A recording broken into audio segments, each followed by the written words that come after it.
Every once in a while, you get into a particular mood. You just want to get lost into some good Garry's Mod maps and derp around for a little bit. So you browse the Steam Workshop for Gmod and you're not disappointed. There are so many different maps you can pick from and spend time in that it might even be overwhelming. But some maps stand out more than the others. This map named Cloak seems pretty cool. Oh, or this one named Stelliferous. Or should I just subscribe to Skyport and get lost in this one?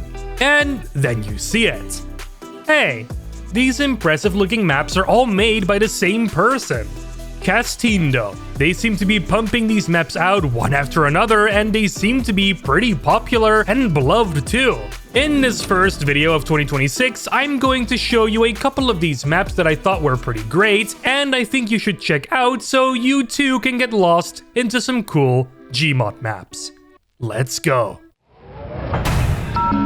LambdaGeneration. Before we get into the maps though, let's get into the creator. Who the heck is Castindo even? And how did they make all these great looking maps?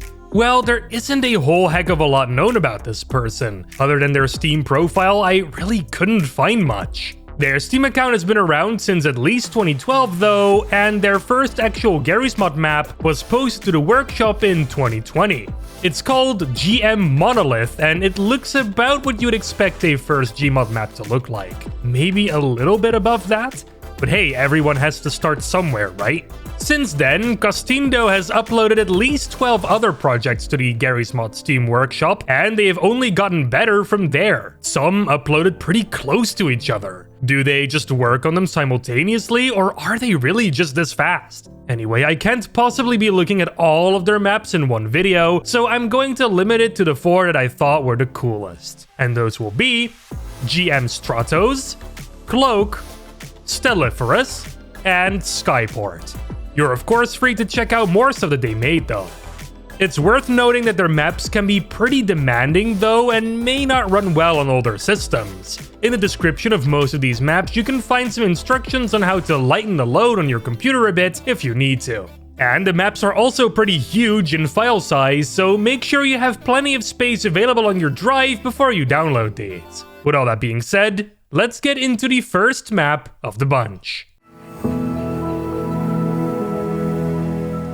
Our very first map is called GM Stratos, and it was posted to the Garry's Mod Workshop on November 27th, 2022. Not too long after Castindo's first map actually, which is pretty impressive looking at how incredibly interesting, large, and good looking this map is. Not only do you immediately notice the huge skybox that's right above you with pillars stretching towards a floating object in the middle, but you also notice the kind of mystical, temple-like aesthetic that the map tries to go for with a bit of castle/chateau-like vibes in there as well.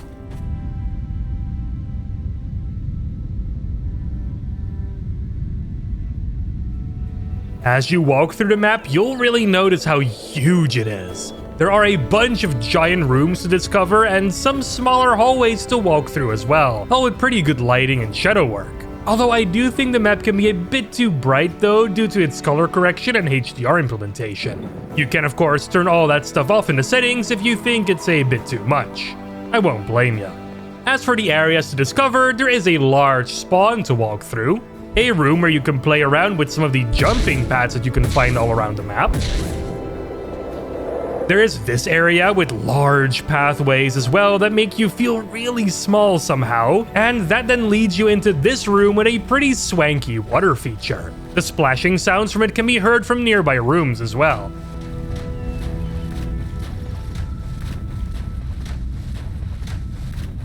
The castle/chateau-like area is also pretty interesting to explore and serves as a nice contrast between the larger open areas that the map offers. There is also this room where a tree is placed on top of this large pedestal, and this watery room with raised platforms. It's all pretty aesthetically pleasing to look at. But that's not all. There's also this big tunnel that brings you from one side of the temple-like structure to the other. Could be a pretty nice way to get around. However, there is also one other thing that you can find inside of this tunnel. Another room. And in this room, you can find this big-looking non-functioning portal with a console containing 4 empty holes for triangular objects that are supposed to go in there. You can find these triangular objects by exploring the map and looking into all kinds of nooks and crannies. I'm of course not going to spoil where all of these are located, although there is a guide on the workshop page telling you where they are anyway. Once this portal opens, you can go through, and it teleports you to this platform where you can change the map's skybox texture. Pretty cool. From here, you can also teleport back into the map, or you can teleport to 2 additional locations. Some kind of courtyard with jumping pads all across the side of it, or this super cool disco room where you can bust some moves. Look at me go, baby! Anyway, this is a really cool map to start the video off with, but now we're going from a really bright map to a slightly darker one.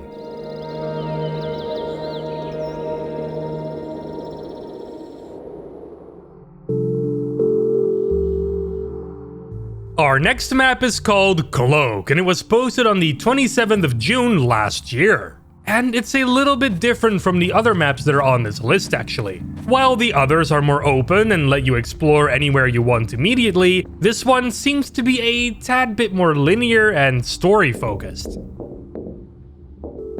Cloak starts you off at a nice woodland trail surrounding a large lake with a large building bordering it. The street lanterns being the only light source you have here, except for your own flashlight, of course.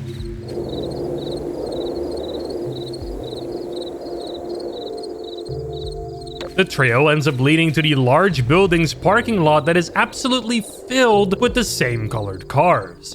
Maybe they're all company cars? Either way, this building must be packed with people by the looks of it.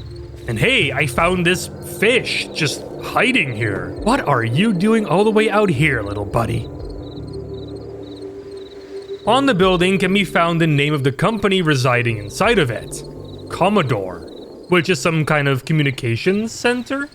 Once entering the lobby, I put the fish on this table with pamphlets of that one CSGO map, I believe, and I immediately start taking in the aesthetics of the place. Clean, kind of plain, but with these strange floating panels on the ceiling depicting a bright but cloudy blue sky. I'm not sure what they're supposed to be.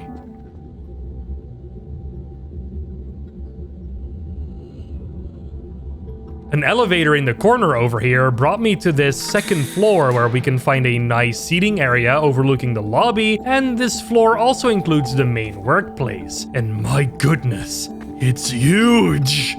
There are so many people packed in here. At least, it would be if there was anyone here. It's strangely empty for how many cars are parked outside. The cubicles go on, and the only break you get from those are the meeting rooms around the perimeter, and this nice little sit-down area where you can get stuff from the vending machines. Neat!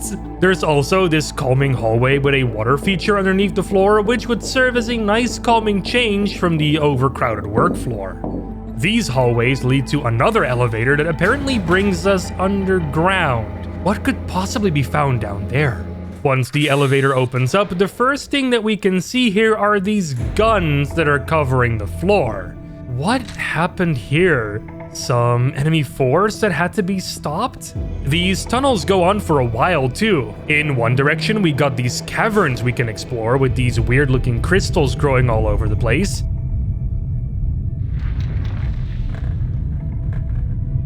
And we also got the man-made tunnels here with even more of these crystals growing through the concrete.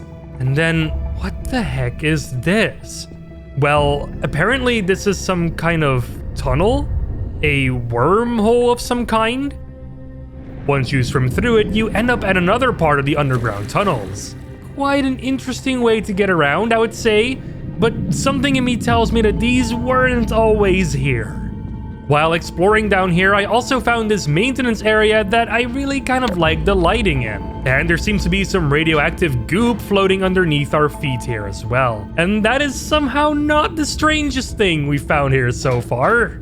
Eventually, after some more exploring, I found this bridge with right next to it something that seems like some sort of crash site. What ended up crashing here is seemingly this huge flower with lots of vines coming out of it. And right in the middle of it, it's holding some kind of crystal? Definitely a very cool sight, but this flower looks like it definitely came from off this planet. Something quite concerning is definitely going on here.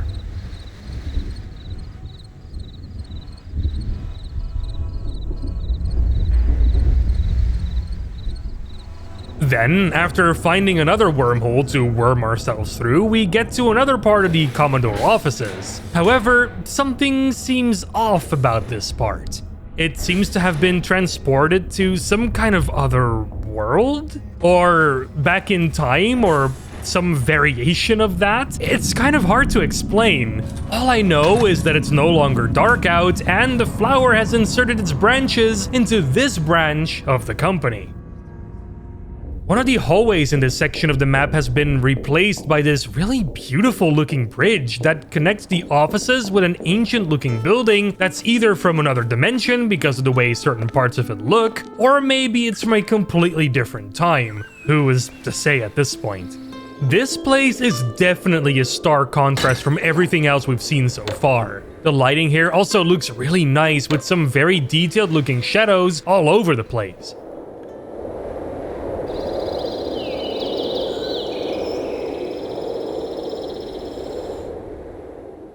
In fact, this whole entire map is really cool. It seems to follow some kind of narrative, with each subsequent piece of the map getting stranger and stranger. That's why I've been covering it slightly differently from the previous section of this video. I love how this was done. It keeps you going deeper and deeper into this place, kind of wondering how crazy things can get. Oh, and there is a secret in this map too. In the ancient building part of the map, you can find this portal that'll bring you to this space pond. And if you bring the fish here that you can find all across the map, then the secret will be unlocked. Am I going to tell you what that secret is? Well, no, I'm not going to spoil everything about these maps, but it's pretty neat. Alright, on to the next map, which may or may not be a tad more nefarious. Ooh.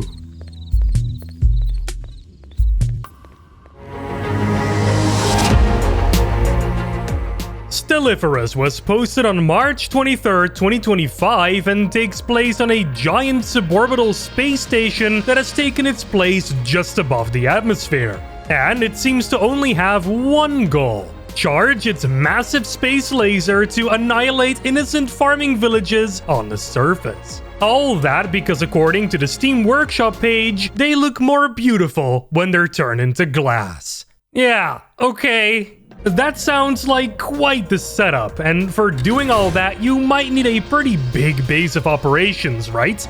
Well, I think this space station suffices quite nicely, because it's indeed pretty huge and has lots to discover. We got the bridge, of course, where all of the important stuff happens and where the space laser gets activated from. There is a pool where the monsters on the ship can have some nice splishy splooshy times.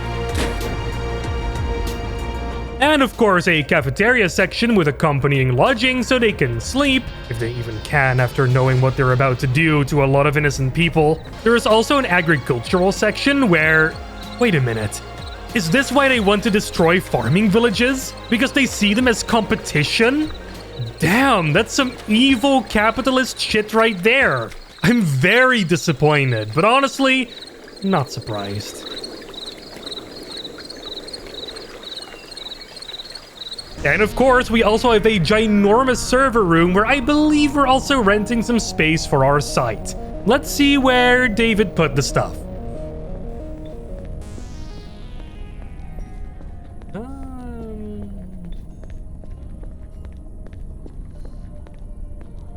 is it? There it is. We even have RAM? Wow.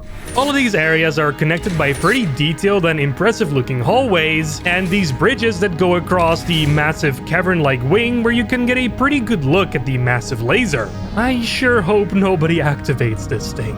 But in all seriousness though, this looks incredibly impressive.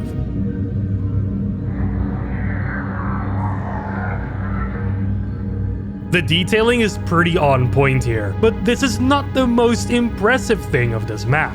Oh no, that's got to be the skybox, because you can see parts of the station rotate and move when you look out of these windows, and it gives you a really great sense of scale and of how big this station really is.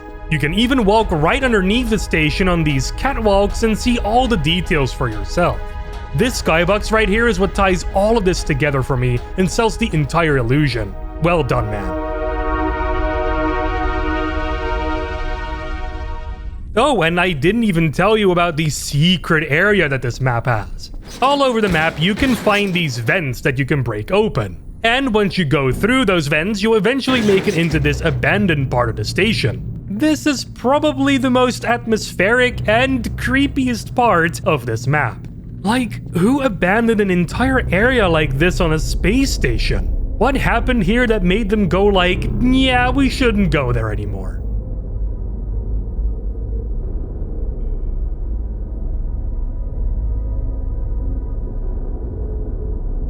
I mean, these people are already evil, so whatever made this section shut down here must have been double evil. Rest assured though, nothing will actually happen to you down here. Or will there? One thing that I did notice about this map also is that there are a lot of these skybox-like surfaces scattered all over the place. I'm not really sure if I like these or not because I'm not really sure what they're supposed to be. Are they meant to be screens or some other technology we don't understand yet? Are they portals to different locations we cannot enter? They're a bit confusing to me. Reading through some more info on the workshop page reveals that this map originally was supposed to be bigger, but unfortunately a lot had to be cut from it due to compiling issues. And when you no-clip through the map, you might be able to tell that there was actually supposed to be a little more to it. There are 3 more of these cavernous wings on the map with bridges going to different doors that have basically nothing behind them. There's really no way, as far as I know, to get to these different wings either, so it's a bit strange that they're even still here, but hey, more to explore, I guess. Even though you may have to no-clip here. Lastly, this map has another secret, because the giant laser can actually be used. Yeah, you get to decide whether to press that button or not. All you have to do is find 3 different keys to slot into this console on the bridge. And they're not very easy to find, I'll tell you that. Once they are slotted in, the button becomes activated and you can press it. From there, enjoy the show. You sick and disgusting monster of a person. I bet you have an appointment to spit on babies in the local Starbucks after this.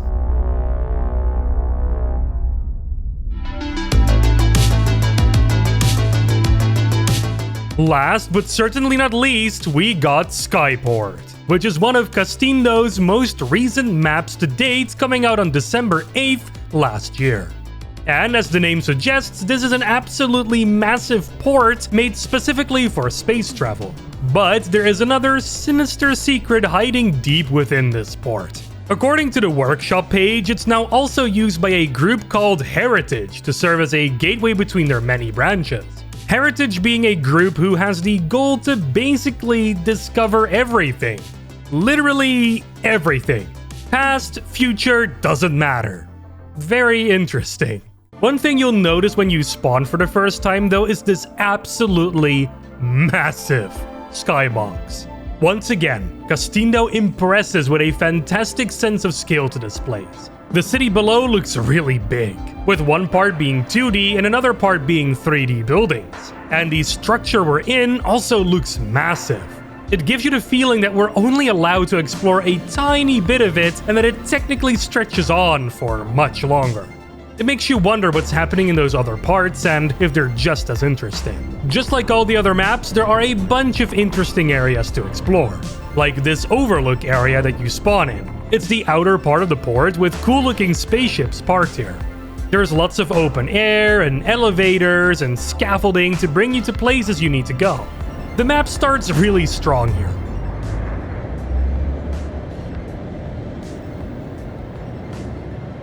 Eventually, you make it into the security area where they secure the main part of the port from any threats that might try to come in here.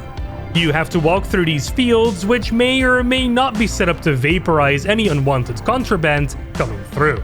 Then there is this hangar, which is easily one of the most impressive parts of this map.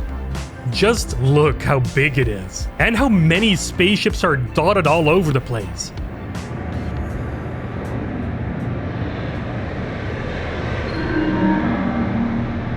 There are also these huge elevators that supposedly take ships down even further into the port, but just like the ships themselves, we can only admire them and not actually use them. This purple ship right here though is definitely mine now. I am confiscating this. And then there is this central hub area that features a bunch of big rooms and hallways with some interesting holographic visuals. The highlight for me in this area though is this big window through which you can admire the skybox some more. Man, this map has an atmosphere. But we haven't gotten to the most amazing looking room just yet, because eventually you'll stumble upon this absolutely massive room with some kind of diamond-shaped object in the middle, emitting some kind of purple glow. I'll just let you all take this in for a moment.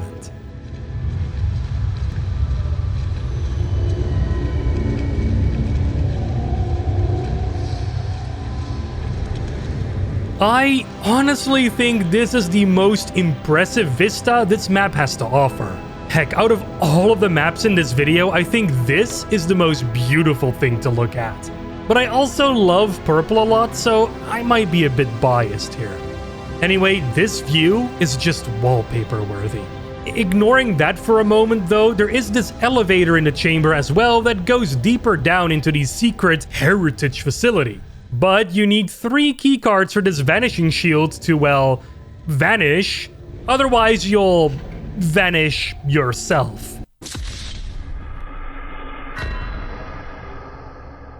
Once you found them and inserted them into the console, you can freely take the elevator down into the heritage aggregates/primary axon area. Here you'll find a bunch of workstations and some weird floating orbs that want to sing you a song of some kind.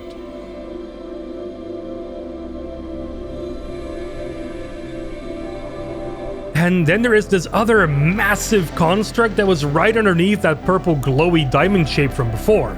And this construct holds more secrets for you to discover. Anyway, I'm really impressed with this map. It really shows that no matter how old Source is at this point, it can still produce some highly impressive visuals if people really know what they're doing. And that I can say with pretty much all of Castindo's maps that we've looked at in this video. From Stratos to Skyport and from Cloak to Stelliferous, these maps have some great visuals, storytelling, and mystery to them. And I cannot overstate how much I recommend checking them out. And hey, don't forget that Castindo made more Garry's Mod maps than just these. Check them out too if you want. I won't be surprised if they become one of the most celebrated Garry's Mod map makers out there. I put links down below for you to check these maps out if you want. Like I said at the beginning though, they could be pretty demanding for your system, so do keep that in mind when you download them. And check the description for these maps for tips on how to optimize performance. They could really help too.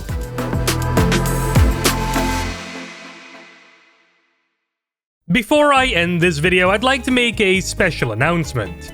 We don't normally announce new team members in videos like these, but this is a pretty special occasion. Because the one and only David Semensky has joined LambdaGeneration. You might know him as the creator of games like Dusk and Iron Lung. What's he doing on our team, you might ask? Well, he's helping us build something exciting that you'll hear about in the near future. And no, it's not Iron Life 3 or anything. And with all that being said, that's the end of this video. What was your favorite map out of the bunch that I discussed here, and why? Leave a comment down below, I'm really curious. Any more maps you recommend? Leave those down here too. You know what else is down there? Links to our social media pages. We're on Twitter, Blue Sky, Facebook, and of course we got our Discord server which you should totally join. Our Blue Sky just got over 1,000 followers too, so thank you to everyone for following us over there. On our socials, we regularly post community news, so it's highly worth checking them out. In the meantime, don't forget to subscribe to this channel and don't forget to like and share this video as well. This really helps us grow and put some nice smiles on our faces. Salutations, and hey, take care. LambdaGeneration.